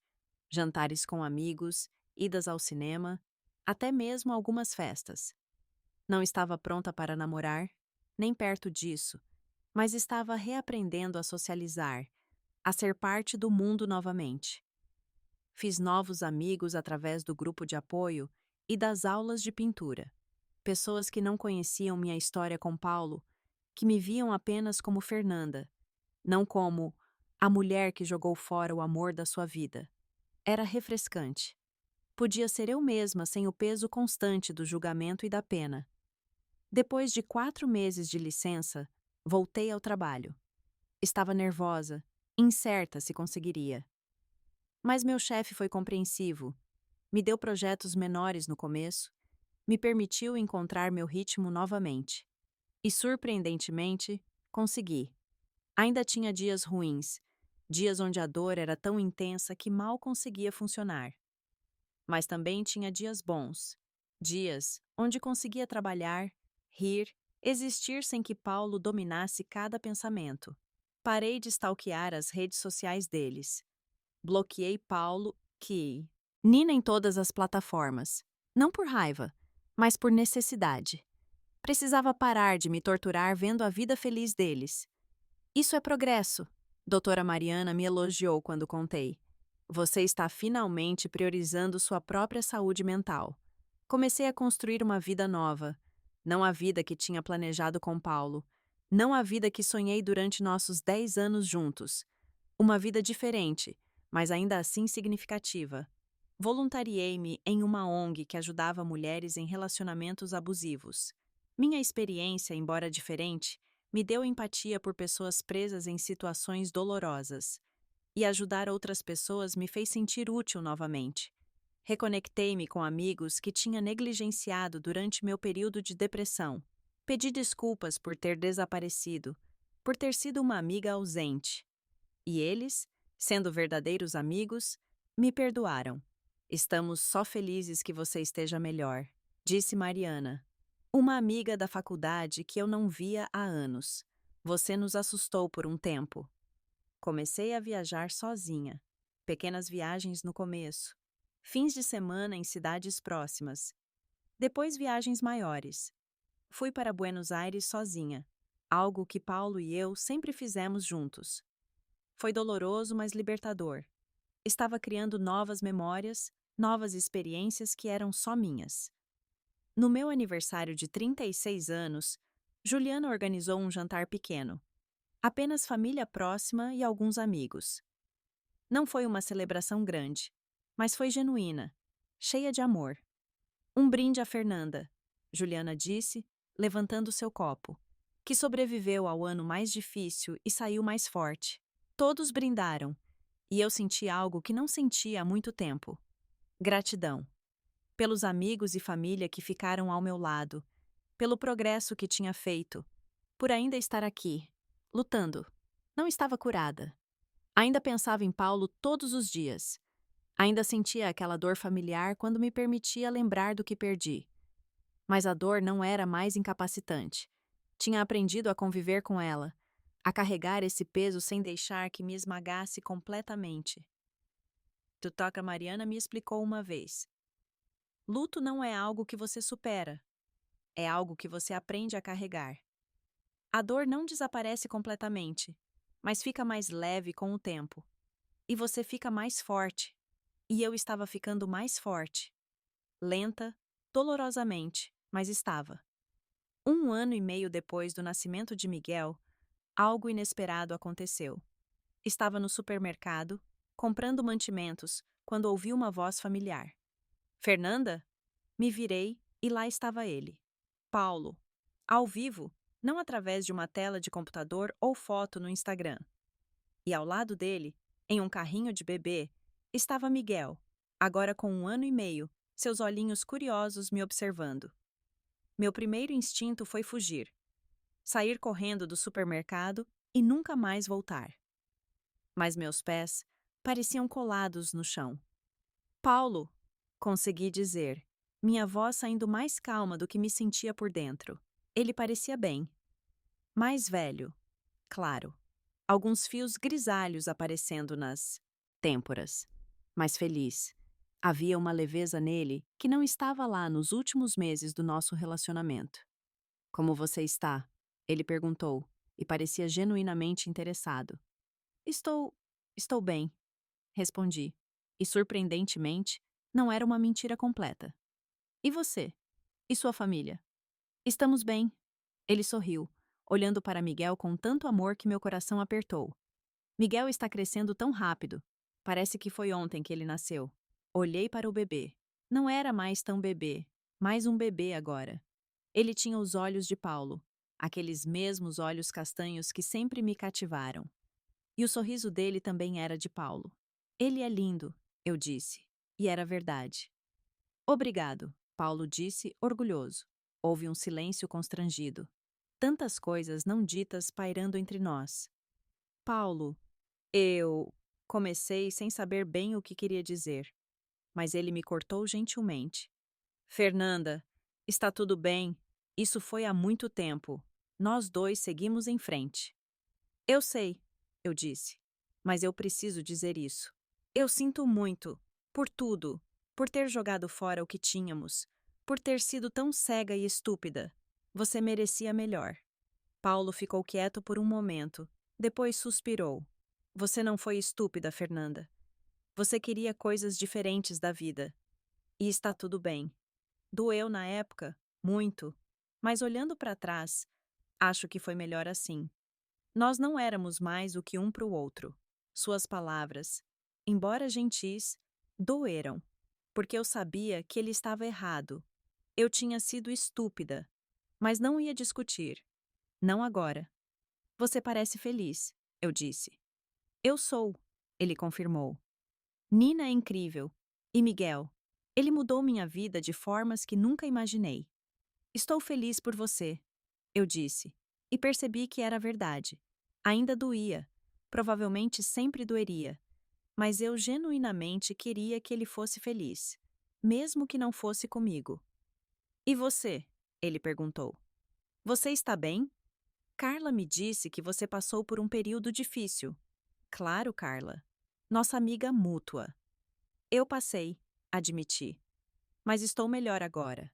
Fazendo terapia, trabalhando em mim mesma, levando um dia de cada vez. Fico feliz em ouvir isso, Paulo disse, e parecia sincero. Você merece ser feliz, Fernanda. Sério. Miguel começou a ficar inquieto no carrinho, sinalizando que estava pronto para ir embora. Eu deveria ir, Paulo disse. Mas foi bom te ver. Cuide-se, Fernanda. Você também, eu disse. E Paulo? Obrigada. Por ser tão gentil.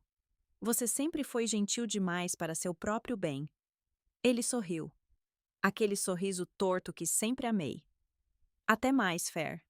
E ele foi embora, empurrando o mar do carrinho com seu filho, voltando para sua vida, sua família, seu futuro. Fiquei parada ali por alguns minutos, processando o encontro. Meu coração estava acelerado, mas não em pânico. Era algo diferente. Fechamento, talvez. Tinha visto Paulo. Tinha falado com ele. Tinha visto seu filho. E não tinha desabado. Não tinha fugido. Tinha lidado com a situação com dignidade. Era progresso. Real, tangível progresso. Naquela noite, Escrevi outra carta.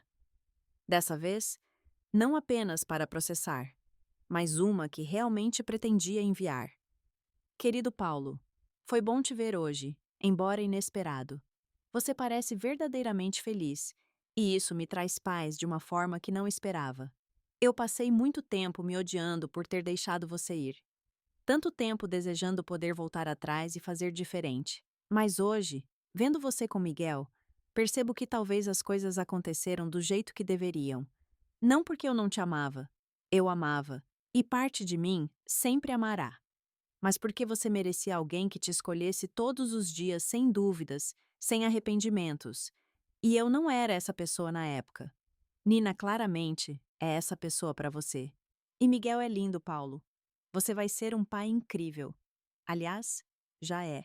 Eu queria que você soubesse que te perdoo, por seguir em frente, por ser feliz, por construir a vida que sempre quis.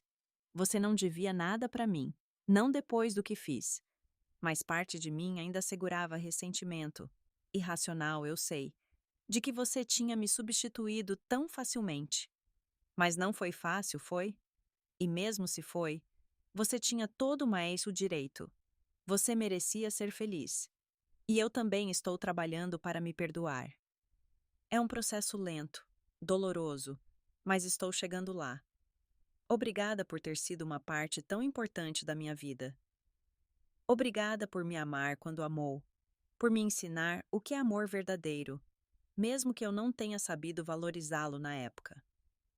Eu desejo a você, Nina e Miguel, todas com a felicidade do mundo. Vocês merecem. Com carinho e paz, finalmente encontrada, Fernanda.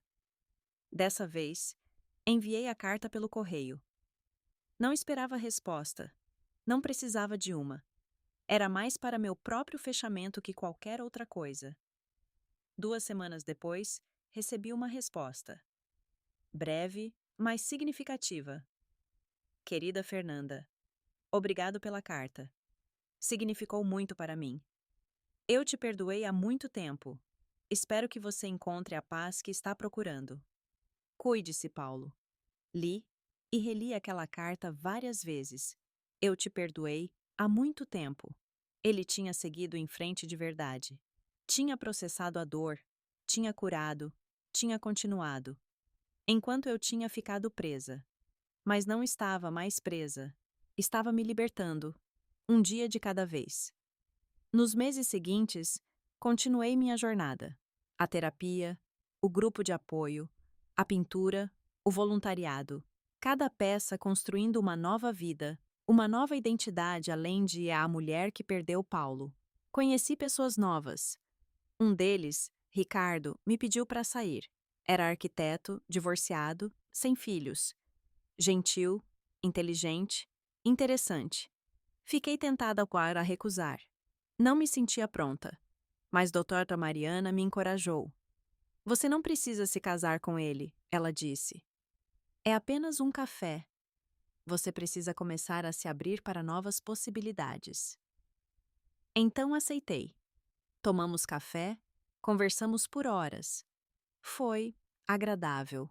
Não havia faíscas, não havia aquela conexão instantânea que tive com Paulo. Mas era confortável, fácil. Saímos algumas vezes mais. Ricardo era bom demais para ser um rebound, então fui honesta com ele. Eu estou saindo de um período muito difícil, expliquei. E não sei se estou pronta para algo sério. Está tudo bem, ele disse compreensivo. Nós podemos ir devagar, sem pressão. E foi o que fizemos. Devagar. Sem expectativas. Sem compromissos pesados. Apenas 2 adultos aproveitando a companhia um do outro.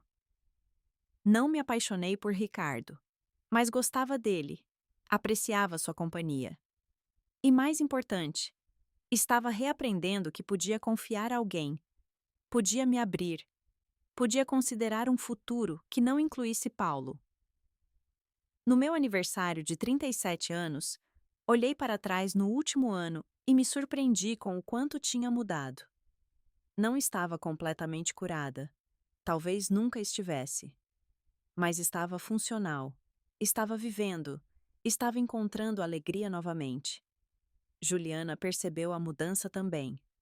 Você está diferente, ela disse no meu jantar de aniversário. Mais leve, de alguma forma. Estou aprendendo a deixar ir, respondi. Não é fácil, e ainda tenho dias ruins. Mas estou tentando. Estou orgulhosa de você, ela disse, abraçando-me. Você passou pelo inferno e voltou. Beatriz, do grupo de apoio, compartilhou sua sabedoria comigo uma última vez antes dela se mudar para outra cidade. Fernanda, você perguntou uma vez como superar arrependimento, ela disse. A verdade é que você nunca supera completamente, mas você aprende a viver com ele. Você aprende que uma escolha ruim não define sua vida inteira. E você aprende que merece felicidade, mesmo tendo cometido erros. Suas palavras ficaram comigo. Eu merecia felicidade, mesmo tendo jogado fora o amor da minha vida, mesmo tendo feito escolhas terríveis. Ainda merecia uma segunda chance na felicidade. Não seria com Paulo. Essa porta estava fechada, e eu tinha finalmente aceitado isso. Mas havia outras portas, outras possibilidades, outras chances de amor e conexão. E pela primeira vez em anos, estava aberta para elas. Comecei a fazer planos para o futuro. Não grandes planos, não fantasias impossíveis, apenas planos reais, tangíveis. Queria viajar mais, talvez aprender um novo idioma. Queria continuar pintando, talvez até expor meu trabalho. Queria continuar ajudando na ONG, fazendo diferença na vida de outras pessoas. E sim, queria encontrar amor novamente. Talvez com Ricardo, talvez com alguém que ainda não tinha conhecido. Mas dessa vez, entraria com os olhos abertos, com o coração curado, com a sabedoria que vem de ter perdido tudo e sobrevivido. Uma tarde, estava em meu apartamento, que finalmente tinha tornado acolhedor, decorado com minhas pinturas e plantas, cheio de vida, quando meu celular tocou. Era um número desconhecido. Alô? Fernanda? Aqui é Nina. Meu coração parou. Nina, a esposa de Paulo. Por que ela estaria ligando? Nina? Consegui dizer. Oi? Como posso ajudar? Desculpe ligar das. Nada, ela disse, sua voz gentil. Paulo me mostrou sua carta. E eu queria agradecer. Agradecer? Repeti confusa. Por suas palavras gentis, ela explicou. E por liberar ele. Eu sei que Paulo te amou muito. E eu sei que não foi fácil para você me ver no lugar que você costumava ocupar. Sua honestidade me desarmou. Não foi, admiti. Mas vocês são bons juntos. Qualquer um pode ver isso. Nós somos, ela concordou. Mas eu também quero que você saiba que Paulo fala de você com carinho. Não com arrependimento ou desejo de voltar, mas com gratidão pelo tempo que vocês tiveram. Lágrimas encheram meus olhos. Isso significa muito para mim. Muito mesmo. E Fernanda, ela continuou. Paulo me contou sobre seu período difícil. Espero que você esteja melhor. E espero que você encontre alguém que te faça tão feliz quanto Paulo me faz. Obrigada, Nina, eu disse, minha voz embargada.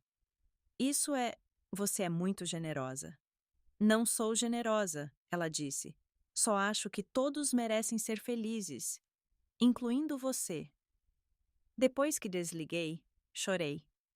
Mas não eram lágrimas de tristeza. Eram lágrimas de libertação, de fechamento, de gratidão por uma gentileza que não esperava e não achava que merecia. Nina tinha me dado um presente. O presente do perdão, da compreensão, da humanidade. Ela podia ter sido cruel. Podia ter esfregado na minha cara a felicidade dela. Mas em vez disso, ela estendeu a mão com compaixão. E naquele momento, percebi algo profundo. Eu não estava mais com raiva de Nina. Não estava mais com ciúmes.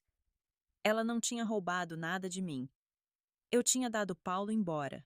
E ela simplesmente tinha tido a sorte de encontrá-lo quando ele estava pronto para amar novamente. Ela não era minha inimiga. Ela era apenas uma mulher que amava o mesmo homem que eu amei, e ela tinha tido a sabedoria de não jogar aquele amor fora.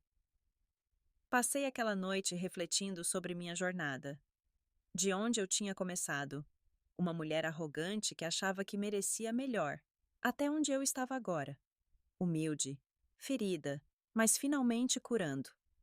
As lições tinham sido dolorosas, mas necessárias.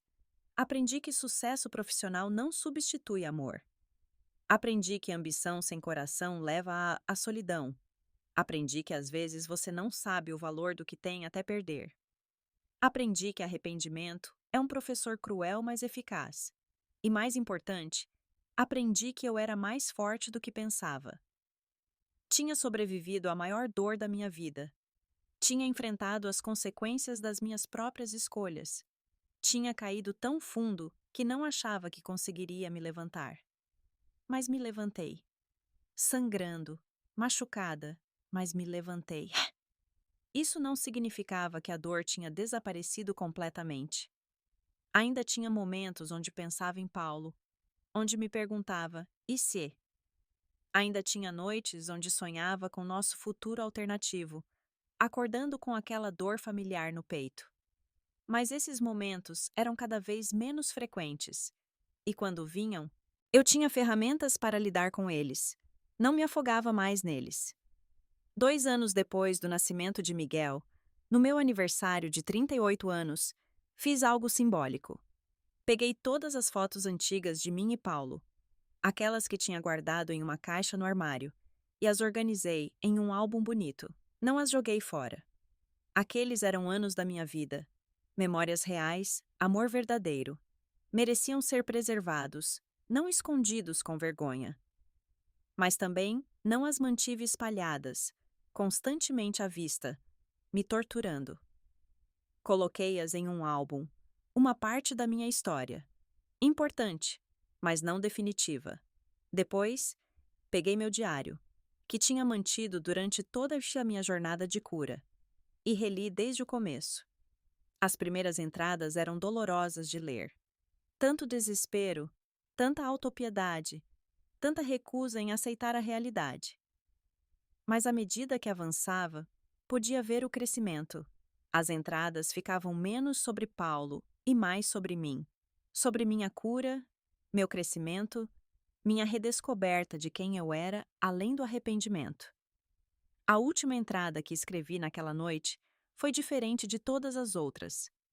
Hoje faço 38 anos. Há 3 anos, nesta data, estava em pedaços, destruída pela notícia de que Paulo ia ter um filho com Nina. Achava que nunca me recuperaria daquela dor, mas aqui estou. Não curada completamente. Não sei se isso é possível. Mas funcional. Vivendo, até mesmo, ocasionalmente, feliz. Paulo me ensinou o que é amor verdadeiro. Nina me ensinou graça e compaixão. E minha própria dor me ensinou resiliência e autocompaixão.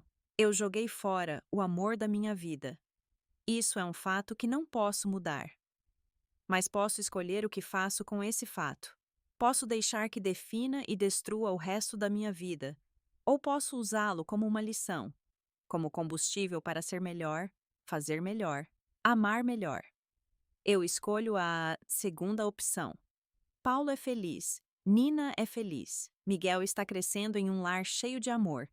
E embora essa não seja a história que imaginei, é uma história boa. Eles merecem sua felicidade. E eu? Eu estou trabalhando para minha própria felicidade. Diferente da que tinha planejado, mas não menos válida. Ricardo e eu estamos devagar, mas é bom. Ele não é Paulo, e nunca será.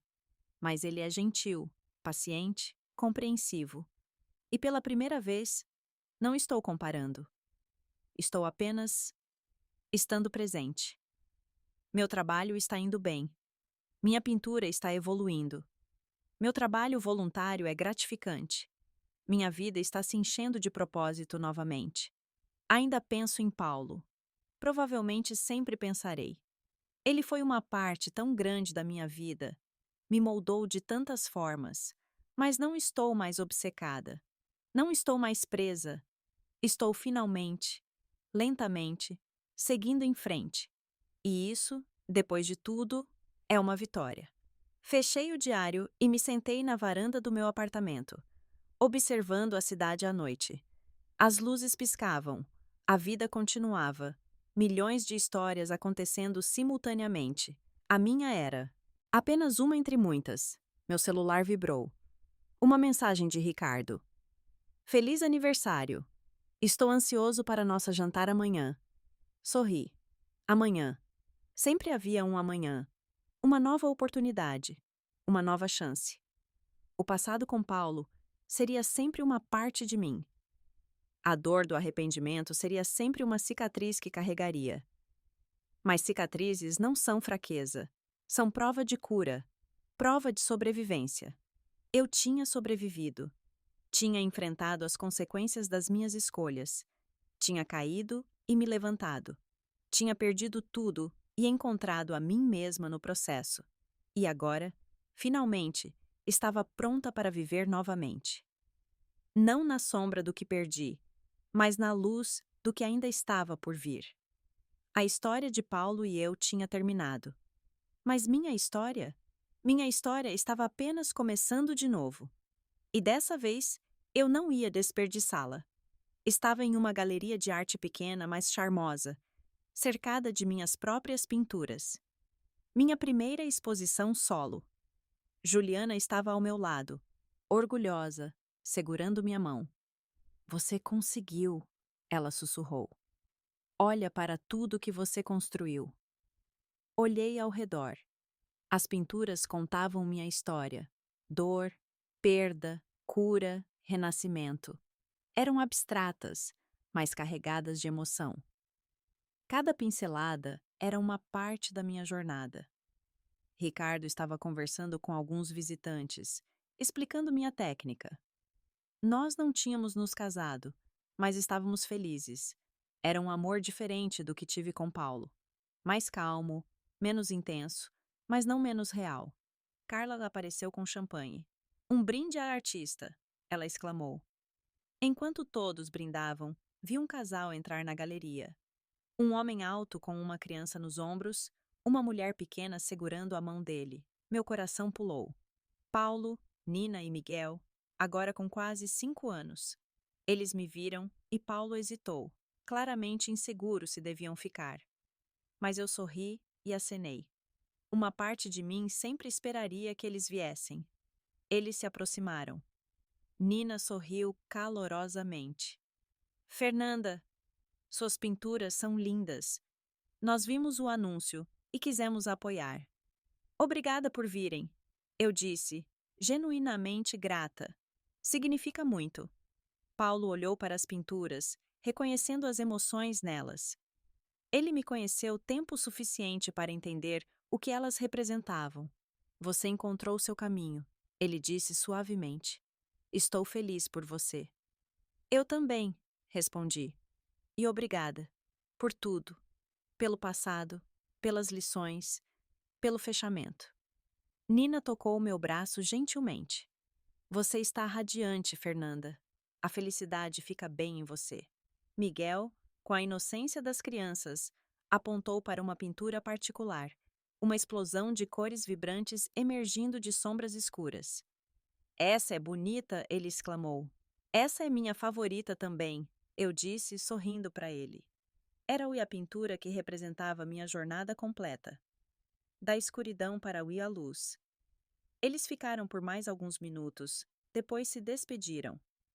Quando estavam saindo, Paulo se virou uma última vez. Seja feliz. Fer, ele disse. Você também, Paulo. Vocês todos. E então eles foram embora. Uma família feliz, vivendo suas vidas. E eu estava vivendo a minha. Aquela noite, depois que a exposição terminou e todos foram embora, sentei sozinha no meio da galeria, cercada pelas minhas criações. Tinha levado quase 5 anos. 5 anos de dor, terapia, crescimento, cura. 5 anos para transformar a maior tragédia da minha vida em algo significativo. Não teria escolhido esse caminho. Se pudesse voltar no tempo, teria ficado com Paulo. teria valorizado o que tínhamos, teria construído a vida que planejamos juntos, mas não podia voltar. Só podia seguir em frente. E finalmente, verdadeiramente, era o que estava fazendo. O preço das minhas escolhas tinha sido alto. Tinha custado o amor da minha vida, anos de felicidade potencial, a família que sempre quis. Mas também tinha me ensinado lições que não aprenderia de outra forma. Sobre valor, sobre amor, sobre o que realmente importa. Sobre resiliência, sobre perdão, sobre a capacidade humana de sobreviver e até mesmo prosperar após a devastação. Eu era uma pessoa diferente agora, mais humilde, mais empática, mais grata, menos arrogante, menos focada em coisas superficiais, menos propensa a tomar bênçãos por garantidas. E embora tivesse pago um preço alto por essas lições, elas me tornaram quem eu era. E quem eu era agora? Era alguém de quem eu podia me orgulhar. Olhei para Maria, a pintura que Miguel tinha admirado, da escuridão para a luz. Essa era a minha história. E embora o caminho tenha sido doloroso, a chegada valia a jornada. Peguei meu celular e escrevi uma última entrada no meu diário digital. Hoje, Paulo, Nina e Miguel vieram à minha exposição. E pela primeira vez, vi eles sem dor, sem arrependimento paralisante, sem desejo de que as coisas fossem diferentes. Vi eles e senti paz. Eles são felizes. Eu estou encontrando minha própria felicidade. E está tudo bem. Mais que tudo bem. Está como deveria ser. Eu joguei fora meu futuro com Paulo. Mas ganhei um futuro comigo mesma. Aprendi a me amar, a me perdoar, a me reconstruir das cinzas. E isso, percebi hoje, é seu próprio tipo de vitória. Paulo sempre será o amor que perdi, a lição mais dura, mas não é mais a história definidora da minha vida. Minha história agora é sobre sobrevivência, sobre cura, sobre transformar dor em arte. E essa é uma história da qual posso me orgulhar. Finalmente, verdadeiramente, estou em paz. E isso é tudo o que sempre precisei.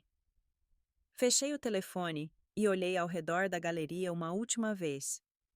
Amanhã começaria um novo capítulo. Havia conversas sobre expor em galerias maiores, talvez até internacionalmente. Ricardo tinha falado sobre viajarmos juntos, explorarmos o mundo. O futuro estava cheio de possibilidades. E pela primeira vez em anos, eu estava animada para vê-las se desenrolarem. Apaguei as luzes e tranquei a porta da galeria. A noite estava clara, estrelas, visíveis apesar das luzes da cidade. Respirei fundo, sentindo o ar fresco nos pulmões. Eu tinha sobrevivido, tinha curado, tinha prosperado.